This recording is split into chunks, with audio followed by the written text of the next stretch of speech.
Hello दोस्तों, कैसे हो। मोबाइल की लत ज़िंदगी बदल जाएगी। अपन बात करने वाले हैं मोबाइल पे कुछ, और इसकी शुरुआत आज करते हैं एक छोटे से पोएम से।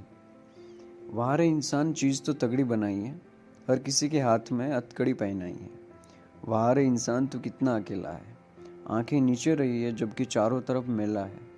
वाह रे इंसान, सबका ज़मीर झुक गया है, इंसान कितना भी बड़ा हो उसका सर झुक गया है। वाह रे इंसान, इज्जत करना भूल गया जो तेरे पास है, और भाव उसको देता है जो चैटिंग में उस पार बैठा है। एक समय था जब शाम हुआ करती थी और अब दिन से सीधा रात में घुस जाते हो। एक टाइम था कि जब घर के बुजुर्ग कहानी सुनाया करते थे, अब किसी को टाइम नहीं है वो कहानी सुनने का। एक समय था कि जब फ़ोन में लाउड स्पीकर नहीं होता था, तब भी पूरा घर इकट्ठा होकर के उनकी बातें सुनता था। आज हर फ़ोन में लाउड स्पीकर है, लेकिन कोई किसी दूसरे को कुछ सुनाना नहीं चाहता। थोड़ा सा और आगे हम बढ़ गए, टाइम आ गया ब्लूटूथ का। पहले जब किसी बुज़ुर्ग को बुढ़ापे में सुनने में दिक्कत होती थी तो केवल उसके कान में एक मशीन दिखाई देती थी, वो मशीन होती थी सुनने वाली। आज किसी बुज़ुर्ग को यही लगता होगा कि यार आजकल जवान लोगों को भी सुनने वाली मशीन की ज़रूरत पड़ गई है क्या। मैं कभी कभी फ्यूचर में जाकर के ये सोचने की कोशिश करता हूँ कि कैसा होगा हमारा बुढ़ापा, जब हमारी आंखें कमज़ोर पड़ जाएगी और हम जिंदगी भर मोबाइल के कितने बड़े गुलाम बन चुके होंगे। ग्लूकोज की बोतल की जगह हम हॉस्पिटल में मोबाइल चार्जर के सॉकेट की ज़्यादा ज़रूरत पड़ रही होगी।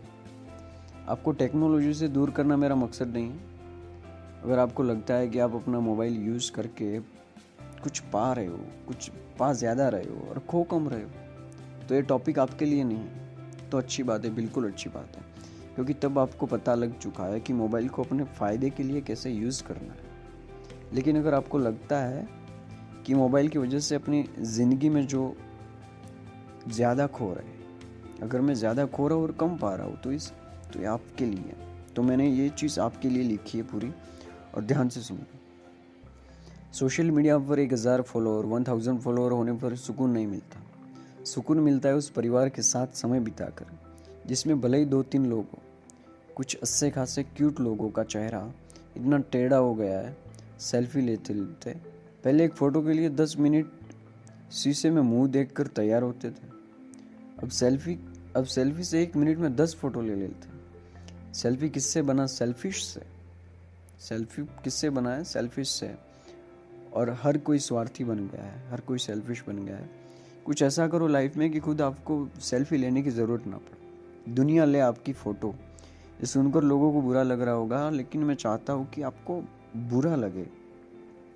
सेल्फी वालों, एक दिन इस दुनिया से सबको जाना ही है, लेकिन भगवान ना करे कि जब आप इस दुनिया से चले जाओ तो कोई ऐसा ना हो कि आपके जाने के बाद भी आपके बैठक में जो तस्वीर लगे वो कोई आपकी सेल्फी ना हो, क्योंकि आपने कभी अपने लाइफ में ऐसा काम किया ही नहीं कि दूसरे लोग आपकी तस्वीर खींचें। एक खुजली नाम की बीमारी होती है, आजकल सबके मोबाइल को खुजली नाम की बीमारी है। हर 5 मिनट में अपने मोबाइल को खुजालना पड़ता है। ये जो आपका अंगूठा जो है ना, बड़ी कमाल की चीज़ है। पहले अनपढ़ लोग अंगूठा लगाया करते थे, आजकल पढ़े लिखे लोग 100 बार फिंगरप्रिंट स्कैनर पे मोबाइल अनलॉक करने के लिए उंगली लगाना पड़ता है। सुबह भी कुछ लोगों को तभी उतरेगी जब मोबाइल को थोड़ा खुजलाएंगे। ब्रश कर रहे हो, एक हाथ मोबाइल, खाना खा रहे हो तो डर रहे हो कि बाप के सामने डार्लिंग का मैसेज ना आ जाए, तो रिप्लाई कैसे करूँगा, वो गुस्सा कर जाएगी। आपको क्या लगता है जितना फेसबुक आप यूज़ करते हो उतना उसको बनाने वाला यूज़ करता है? नहीं। आपको क्या लगता है कि जितना आप मोबाइल यूज़ करते हो उतना क्या उसको बनाने वाला यूज़ करते हैं? नहीं। आपको क्या लग रहा है कि आप मोबाइल यूज़ कर रहे हो, या मोबाइल और सोशल मीडिया ऐप्स आपको यूज़ कर रहे हैं? भाई यूज़ आप हो रहे हो, आप खुद यूज़ हो रहे हो। अगर आपको बिल्कुल समझ नहीं है तो आप अपने ब्राउज़र में कुछ भी सर्च करके देखो। आपकी हर एक ऐप्स में, हर ब्राउजिंग सेशन में 10-20 दिन तक उसी आइटम का एडवर्टाइजमेंट आएगा जो कि आपने मोबाइल पर एक बार सर्च करके गलती कर दी। आप क्या सर्च कर रहे हो वो सब आपके मोबाइल को पता है, और मोबाइल वो जानकारी किस किस को पहुंचा रहा है आपको कुछ नहीं पता। कितना इजी हो गया है कि किसी ई कॉमर्स वेबसाइट के लिए किसी आइटम को सेल करना। पहले मोहल्ले में कभी कभी कोई बेचने आया करता था, आज मोबाइल के द्वारा हर किसी का ग्राहक बनकर बैठे हो। भारत में इंसानों की जो एवरेज लाइफ है ना वो 70 साल है। अगर आप 10 साल की उम्र में मोबाइल यूज़ करना शुरू करते हो और अगर 60 साल तक उसको यूज़ करते हो, तो आप अगर दिन में 3 घंटे भी मोबाइल यूज़ करोगे तो आपके ज़िंदगी के लगभग 6 साल केवल मोबाइल पर ही खर्च होंगे। वही अगर आप केवल आधा घंटा मोबाइल यूज़ करते हो और नींद 1 घंटा कम करते हो तो आपको पहली वाली कंडीशन के कंपेयर में 7 साल एक्स्ट्रा मिलेंगे। कितना आसान है ना टाइम बढ़ाना। मोबाइल पर टाइम वेस्ट करना बंद कर दो। बस सिंपल, जो काम का नहीं है उसे देखो ही मत। अगले 10 दिन तक जितने भी फालतू के एप्लीकेशन के नोटिफिकेशन आ रहे हैं ना, उन ऐप्स को या तो अनइंस्टॉल कर दो या फिर उनके नोटिफिकेशन को ब्लॉक कर दो, क्योंकि ताकि सुबह वो आपके दिमाग में कोई थॉट ना डाले। जितनी भी आपके पास फालतू ईमेल्स आ रही है उन सब का न्यूज़लेटर अनसब्सक्राइब कर दो। अगले 10 दिन में ये ऑब्जर्व कर दो कि दिन की शुरुआती 2 घंटे में जिस तरह मोबाइल से टाइम वेस्ट हो रहा है वो तरीका ही ब्लॉक कर दो। उस दिन बाद आप देखना आपके पास कितना एक्स्ट्रा टाइम निकल कर आएगा, कितनी लाइफ आपकी मैनेज हो गई होगी, कितनी आपकी टाइम की एफिकेसी को यूज़ करने की बढ़ गई है, कितना आपका फोकस बढ़ेगा और कितने आपके डिस्ट्रैक्शंस कम होंगे। मैं कहता हूँ कि जब आप मोबाइल यूज़ कर रहे हो ना, तो आप दिल खोल कर उस टाइम पर पूरा यूज़ करो।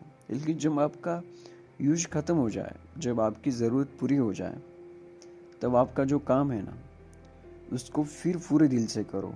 उसमें से फिर किसी तरह का डिस्टर्बेंस नहीं होना चाहिए।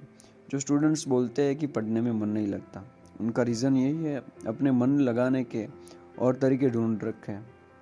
जो लोग बोलते हैं कि नींद नहीं आती या सुबह टाइम पर नहीं उठ पाते, आप मोबाइल से मैनेज कर लो। अगले 10 दिन तक नींद अपने आप मैनेज हो जाएगी।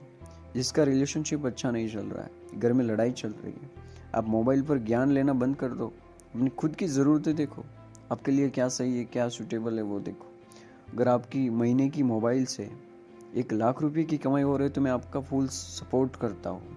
मोबाइल यूज़ करो, बिंदास यूज़ करो। अगर आप मोबाइल से पढ़ाई करके एग्ज़ाम में टॉप कर रहे हो, यूपीएससी में सिलेक्शन हो रहा है, तो यूज़ करो, मेरे को कोई दिक्कत नहीं है उसे। अगर आपको पता करना है कि फ़ायदा कैसे लेना है तो आप चाहे जितना यूज़ करो, फिर कोई दिक्कत ही नहीं है। पर आपके लाइफ में कोई टारगेट नहीं है, कभी गेम खेल रहे हो, कभी फालतू के स्टेटस बदल रहे हो, डीपी बदल रहे हो, उनसे क्या मिलेगा यार? सोचो एक बार, आप सबसे बड़े बेवकूफ़ बन रहे हो। अगर आपको लगता है कि आज का टॉपिक आपके विचार बदल दिए, कुछ लगता है कि आप पे कुछ इम्पैक्ट किया है, तो इसको शेयर करना, क्योंकि जिसके पास ये जाएगा हो सकता है कि उसके आगे ना बढ़ पाने का कारण मोबाइल, और हो सकता है कि इसे पढ़ने के बाद उसकी आंखें खुल जाए, इसको सुनने के बाद उसकी आंखें खुल जाए, उसके बाद ये पढ़ने लगे, उसका फ़ायदा हो जाए। एक बार सोचो और कुछ ऐसा करो कि दुनिया में देश का नाम हो जाए। कुछ तगड़ी क्रांति लेकर आओ, लोग देखे कि क्या बंदा है, क्या काम किया है, इसने कितनी मेहनत की है। मोबाइल को यूज़ करना सीखो, ना कि सिर्फ चलाना। दोस्तों, अपने मोबाइल से जितनी भी फालतू चीज़ें वो हटाओ, ये मेरी आपसे रिक्वेस्ट है।